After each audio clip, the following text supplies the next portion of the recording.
शूर्पणखा को पाठ पढ़ाने में आपको मेरी सहायता करनी होगी। मैं आपकी सहायता अवश्य करूंगा। बोलिए क्या करना है? आपको पहले की भांति शूर्पणखा का बंदी बनकर रहना होगा, बस।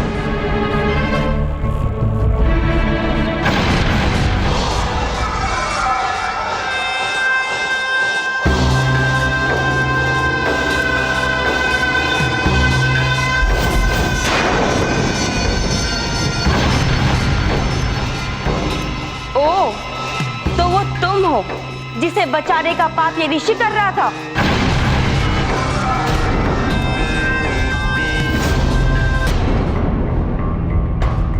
तो इस बार ऋषि को बचाने के लिए एक ऋषि नहीं बल्कि एक बालक आया है, वो भी वानर बालक।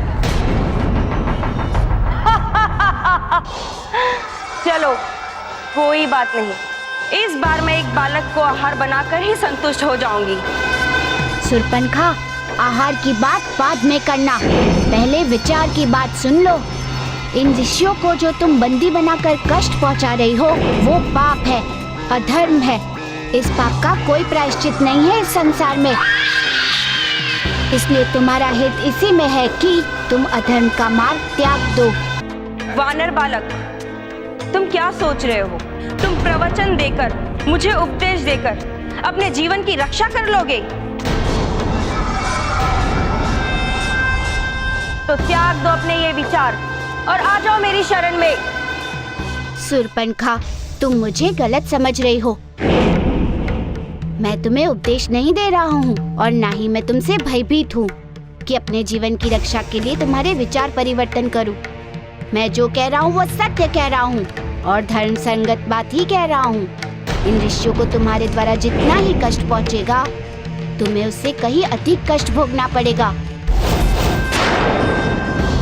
और पापों का कष्ट बहुत दुखदायी होता है शूर्पणखा। इसीलिए तुमसे कह रहा हूँ कि धर्म का कार्य कर अपने पापों का प्रायश्चित करना शुरू कर दो।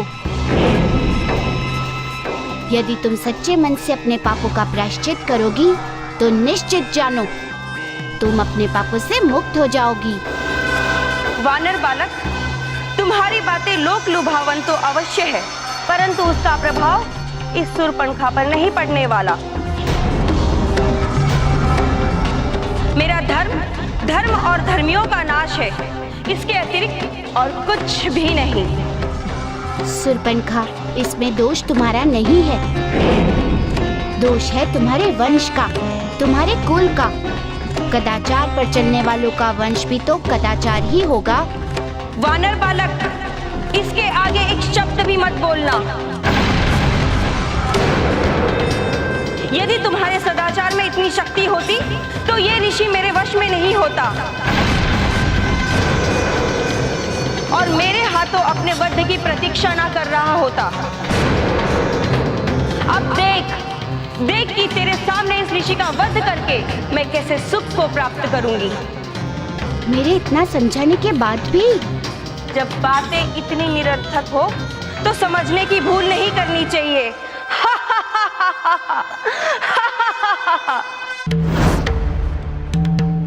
शूर्पणखा, मैं तुम्हें अंतिम बार कहता हूँ, इस ऋषि को छोड़ दो। इस पाप कर्म से मुख फेर लो। इस अधर्म को करके अपने जीवन में दुख को निमंत्रण मत दो। मैं तुम्हारा शत्रु नहीं, हितैषी हूँ। बस वानर बालक, बस। बहुत बोल लिया तुमने और बहुत सुन लिया मैंने। विराम दो अपनी जिह्वा को, क्योंकि सुनना शूर्पणखा का स्वभाव नहीं है। तुम क्या चाहते हो? यही ना कि मैं इस ऋषि को छोड़ दूं, ना मारूं? हाँ। तो जाओ, छोड़ देती हूँ। धन्यवाद। किंतु एक शर्त है।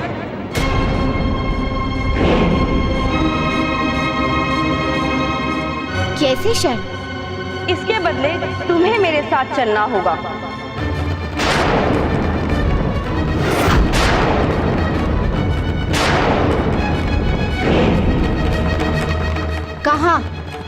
मेरे भाई खरदूषण के पास। किस लिए? इस ऋषि के स्थान पर वो तुम्हारा भक्षण करेगा।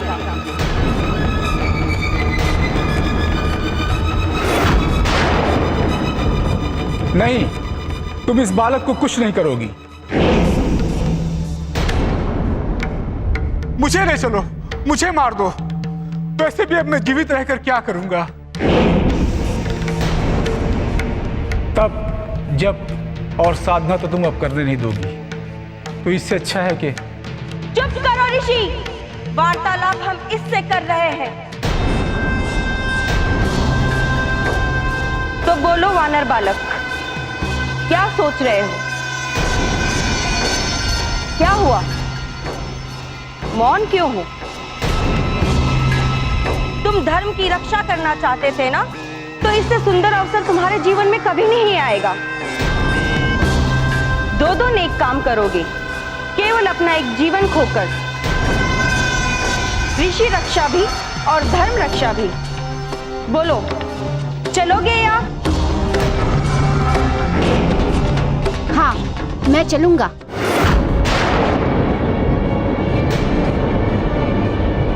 यदि तुम्हारी यही इच्छा है तो यही सही, चलो। वानर बालक, ये तुम क्या कह रहे हो? ये तुमने क्या किया? कैसी स्वीकृति दे दी? इन असुरों का कोई चरित्र, कोई आदर्श, कोई सिद्धांत नहीं होता है। ये केवल छल करना जानते हैं, परपंच और षड्यंत्र रचना जानते हैं, अच्छे लोगों को कष्ट देना चाहते हैं। इसलिए तुम यहाँ से भाग जाओ, भाग जाओ बालक, भाग जाओ यहाँ से। आप चिंतित ना हो ऋषिवर, छल, माया, षड्यंत्र कुछ भी हो, धर्म से कभी भी नहीं जीत सकता। शूर्पणखा, चलो।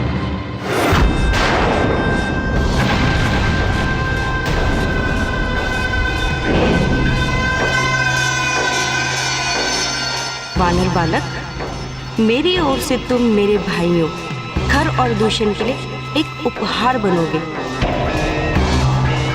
तुम्हारा भक्षण मैं नहीं, बल्कि मेरे भ्राता खर और दूषण करेंगे।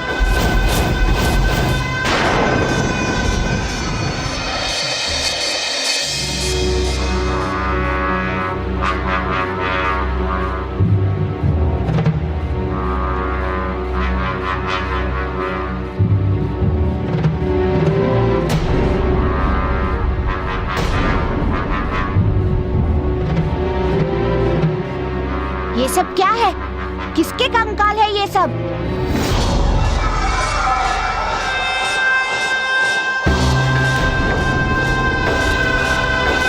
ये उन लोगों के कंकाल हैं जिनका वध हमने किया था। अब इन्हीं कंकालों में एक और कंकाल जुड़ जाएगा, वो है तुम्हारा। इन्हीं की भांति अब तुम्हारा भी अंत हो जाएगा, तुम्हारा भी। वानर बालक, तुम कैसे जीव हो? तुम्हारे अधरों पर मुस्कान। तुम्हें अपने जीवन से मोह नहीं है, मृत्यु का भय नहीं है। मृत्यु के मुंह में खड़े होकर तुम मुस्कुरा रहे हो। शूर्पणखा, भय उससे होता है जो गलत होता है अथवा गलत कार्य करता है, अधर्म के मार्ग पर चलता है, अन्याय करता है, लोगों के साथ छल करता है। पर इन सब से जो परे है, उन्हें किस बात का भय? भयभीत रहता है गलत व्यक्ति। वो शक्तिशाली होकर भी भीतर से दुर्बल होता है। ऐसा व्यक्ति सदा अपने अंत के भय में जीता है और अपने उसी भय और दुर्बलता को छिपाने के लिए वैसे लोग तुम्हारे समान अत्याचार करते हैं, ताकि उनके भय में वो अपना भय छिपा सके। वानर बालक, तुम मेरे नहीं बल्कि मेरे भ्राता खरदूषण के शिकार हो और इसीलिए जीवित हो। अन्यथा मृत्यु का भय तुम्हारे शिराओं में अब तक दौड़ रहा होता। शूर्पणखा, तुम तो बार बार मृत्यु का भय मुझे ऐसे दिखा रही हो जैसे कोई असमर्थ व्यक्ति अपनी भूख से पहाड़ उड़ाना चाहता हो। सुरपनखा, सत्य बात तो ये है कि तुम में इतना साहस है ही नहीं कि तुम अपने अधर्म से मेरे धर्म का सामना कर सको।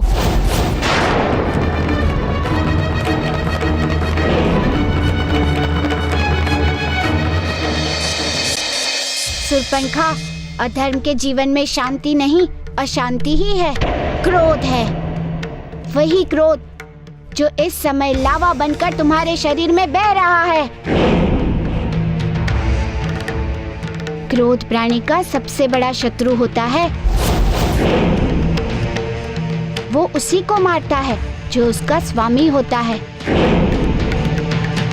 क्रोध मनुष्य के विवेक को जला देता है, उसे विनाश के पथ पर फेंक देता है।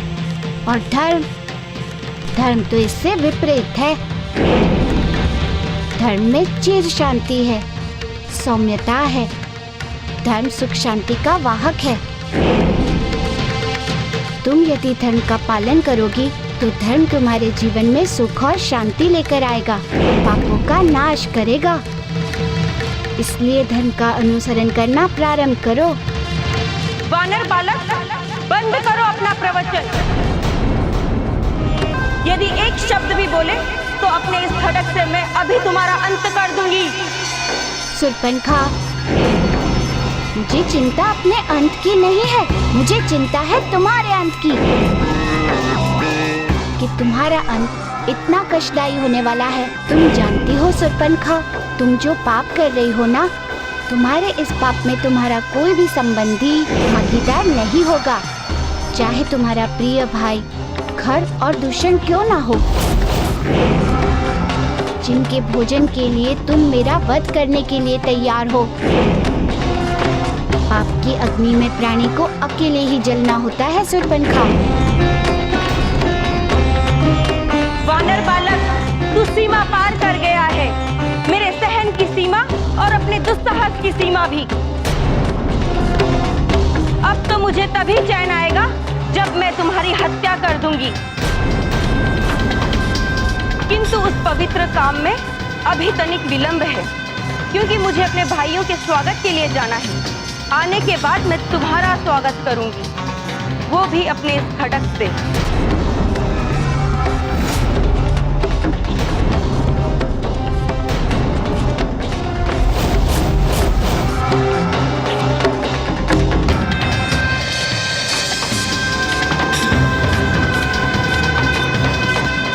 सुरपनखा, असुर बुद्धि उस चिकने घर के समान होती है जिस पर चाहे कितना ही जल क्यों ना डालो, ठहरता नहीं है।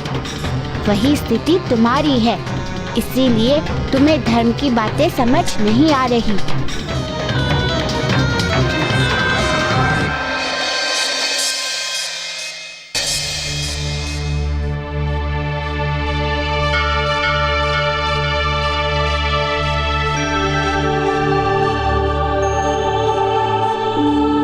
बहुत सुंदर स्थान है ये एकांत गुफा, प्रभु श्री राम का सुमिरन करने के लिए। इससे बढ़कर सुंदर स्थान और कोई भी नहीं हो सकता। यही तो सुमिरन भजन की महिमा है। कहीं भी किसी भी स्थान पर कभी भी कहा जा सकता है, जय श्री राम।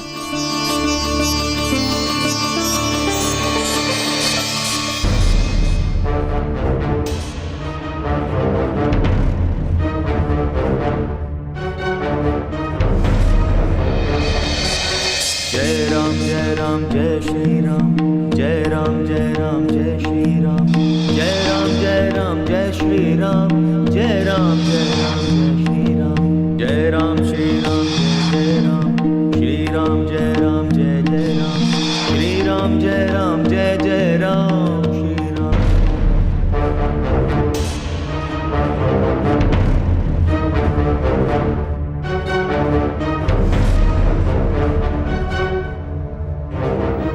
किसका ये दुस्साहस है जो इस वन में भगवत भक्ति कर रहा है? जय राम जय श्री राम, जय राम जय राम जय श्री राम, जय राम जय राम जय श्री राम, जय राम जय राम जय श्री राम, जय राम श्री राम जय जय राम, उत्तर तो उसी वानर बालक का है। बड़ा दुस्साहसी और उदंड है ये वानर बालक। बिना दंड पाए ये मानेगा नहीं। अब मैं बताती हूँ उसे भगवत भजन का असली पाठ। ठहर जा वानर, ठहर जा।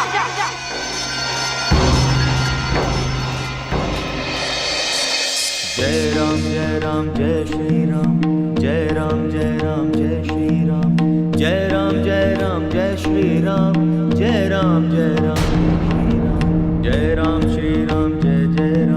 श्री राम जय जय राम, श्री राम जय राम, श्री राम जय राम, जय। क्यों रे वानर बालक, जय राम, श्री राम जय। क्या तुझे अपने जीवन से तनिक भी मोह नहीं, जो दुस्साहस पर दुस्साहस किए जा रहा है? श्री राम जय।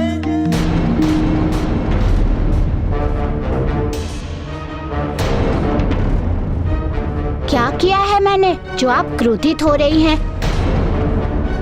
मैं तो अकेला बैठा अपना समय व्यतीत कर रहा था। भगवत भजन करके? आपने सुना? आप जानती हैं भगवत भजन सुनने से प्राणी के पाप कटते हैं। समझ लीजिए आपके भी कुछ पाप कट गए। दुष्ट, अब अपने इस खड्ग से मैं तुझे काटूंगी। यदि मैंने तुझे अभी जीवित छोड़ा ना, तो वो मेरी सबसे बड़ी भूल होगी, सबसे बड़ी भूल। तेरा एक ही दंड है, मृत्यु दंड, जो अभी इसी पल मिलेगी। शूर्पणखा, ये तो बता दो कि मेरा अपराध क्या है? अपराध? तुमने ऐसा अपराध किया है जो क्षमा के योग्य नहीं है। तुम मेरे बंदी होकर भजन का कर्कश राग अलाप रहे हो और मुझसे पूछ रहे हो कि मेरा अपराध क्या है? तुमने देखा है साक्षात मेरे उग्र रूप को कि संपूर्ण वन में मैंने उन सभी ऋषियों को समाप्त कर दिया जो तुम्हारे समान भजन, धर्म और मंत्रों की साधना करते थे। और वो ऋषि अंतिम था मेरे कोप का भाजन, जिसे तुमने मुक्त करने की असफल चेष्टा की थी। और अब मैं उन्हीं के समान तुम्हारा भी अंत करूंगी। शूर्पणखा, तुम भ्रम में हो कि तुम ऐसा करके धर्म का अंत कर दोगी, क्योंकि इस संसार की धुरी है धर्म। ये संसार धर्म के बल पर ही चल रहा है। धर्म का अंत ना ही किसी ने किया है और ना ही कोई कर पाएगा। अंत तो केवल अधर्म का ही होता है और अधर्म का ही होगा। और तुमने भी यदि अपने अधर्म के मार्ग को नहीं छोड़ा तो तुम्हारा भी अंत होगा, और उस अंत से तुम्हें कोई भी नहीं बचा पाएगा। वानर बालक, तू मेरा अंत करेगा, मेरा अंत। अब मैं तुझे बताऊंगी कि इस संसार में सबसे अधिक शक्तिशाली कौन है, धर्म के पक्षधर तुम या अधर्म की प्रहरी मैं। याद रख कि मेरी शक्ति के सामने तुम्हारा धर्म एक सूखा पत्ता है, सूखा पत्ता, जो मेरी एक फूंक से उड़कर कहां चला जाएगा खोज भी नहीं पाओगे।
वानर बालक, आज तो अपना जितना भी बचाव कर ले, लेकिन मैं तुम्हें जीवित नहीं छोड़ूंगी। सुरपनखा, तुम जिस मद में हो, मैं चाहूँ तो उसे इसी पल समाप्त कर दूं। तुम्हारे अंत में मुझे एक पल की भी देरी नहीं लगेगी। किंतु तुम अब तक जीवित हो क्योंकि मैं स्त्रियों पर हाथ नहीं उठाता, अन्यथा तुम्हारे इस अधर्मी शरीर का कब का नाश हो जाता।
मारुति अब तक लौटे नहीं। प्रतीत होता है कि वो अब तक सूर्पनखा के बंधन में ही है। कितना समझाया था मैंने उन्हें कि सूर्पनखा की शक्ति के आगे किसी की भी शक्ति प्रभावी नहीं है, कोई नहीं जीत सकता उसकी शक्ति से। किंतु नहीं माना उस बालक ने मेरी बात। किंतु उसमें उसका भी क्या दोष, इसलिए उसे भी अपने धर्म की शक्ति पर विश्वास था कि वो सूर्पनखा को उससे कर्मों का फल अवश्य देगा। परंतु अब अवश्य ही मारुति का जीवन संकट में पड़ गया, नहीं तो वो निश्चित रूप से अब तक आ गया होता।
मुझे क्षमा कर दीजिए वानर बालक।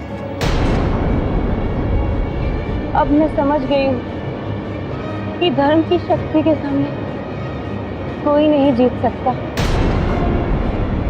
धर्म बहुत बलशाली होता है, मैं जान गई हूँ। मैं हाथ जोड़ती हूँ, मुझे क्षमा कर दो। क्षमा? और तुम्हें? तुम जैसी अधर्मी को? मैं अधर्म का मार्ग त्याग दूंगी। मैं सत्य कह रही हूँ, मेरा विश्वास करो।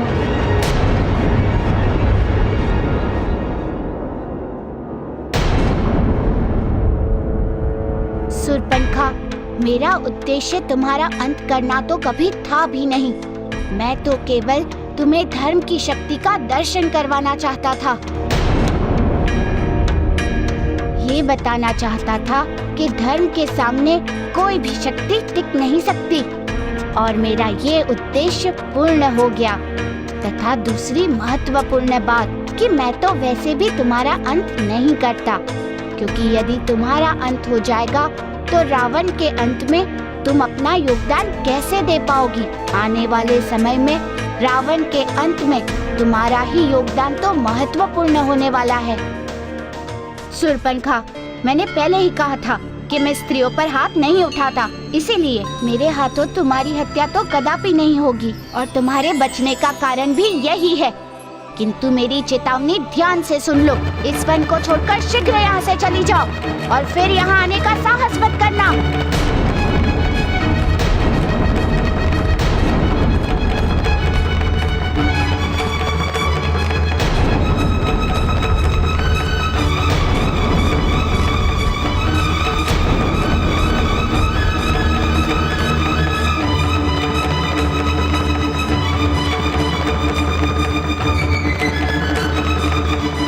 शूर्पणखा, मैं जानता हूँ कि तुम असुर बुद्धि हो और पुनः यही इसी वन में लौट कर आओगी। तुम अधर्म का मार्ग कभी छोड़ ही नहीं सकती। जो अधर्म का मार्ग छोड़ दे वो असुर क्या, और उसकी आसुरी बुद्धि का प्रभाव क्या।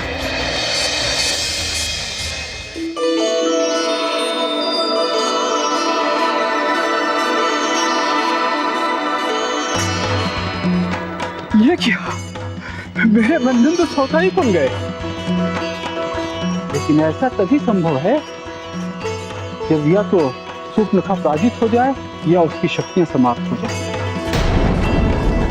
अधर्म और पाप चाहे देखने में कितने भी बलशाली क्यों ना हो, धर्म का वो कुछ नहीं बिगाड़ सकता।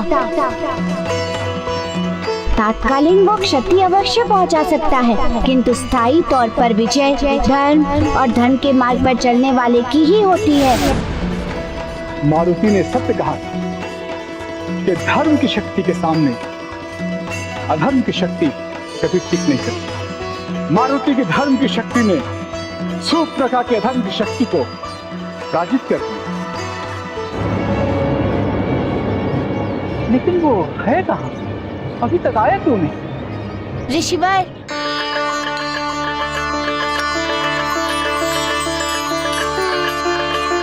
आगे बालक।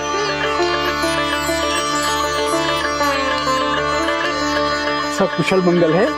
हाँ ऋषिवर, धर्म सदैव ही कुशल रहता है ऋषिवर।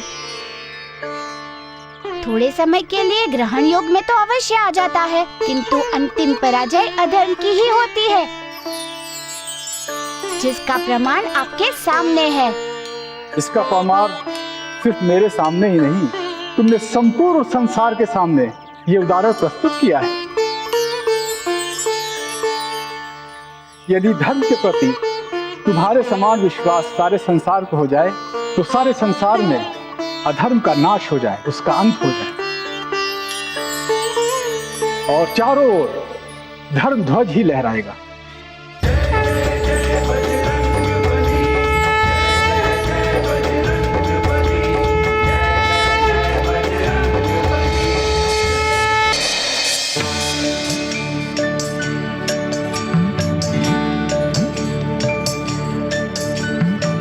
मारुति, हम ये तुम्हारा उपकार कभी भी नहीं भूलेंगे।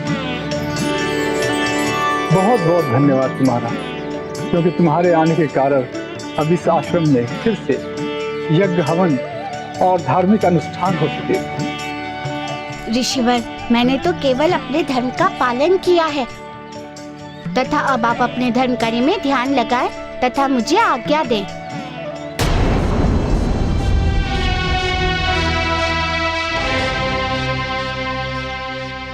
क्या हुआ ऋषिवर, आप उदास क्यों? नहीं, उदास नहीं। तब क्या बात है? आपके जाने की बात से भय व्याप्त हो गया है। भय? और किस बात का?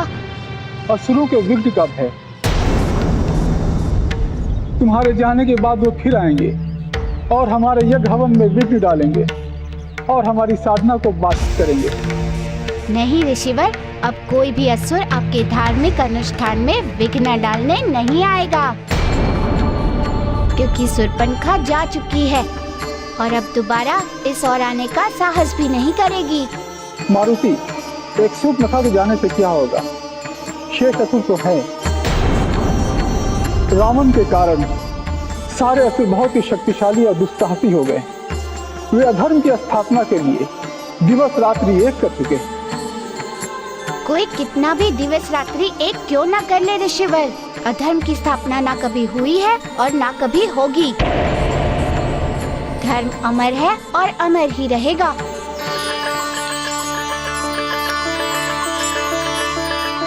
मारुति, हमने सुना है कि अधर्म का नाश करने के लिए प्रभु श्री राम अवतार ले चुके हैं। कहाँ है प्रभु श्री राम? कब आएंगे प्रभु श्री राम? कब अधर्म का नाश करेंगे? कब हम ऋषियों को उन असुरों से मुक्ति दिलाएंगे? ऋषिवर, चिंता ना करे, वो घड़ी शीघ्र आने वाली है जब प्रभु श्री राम रावण समेत सारे दुश्मनों का अंत करेंगे। असुरों का अंत निश्चय होगा। हम प्रार्थना करेंगे कि वो घड़ी शीघ्र अति शीघ्र आए। प्रतीक्षा का फल सदा मधुर ही होता है। अच्छा, तो अब मुझे आज्ञा दीजिए।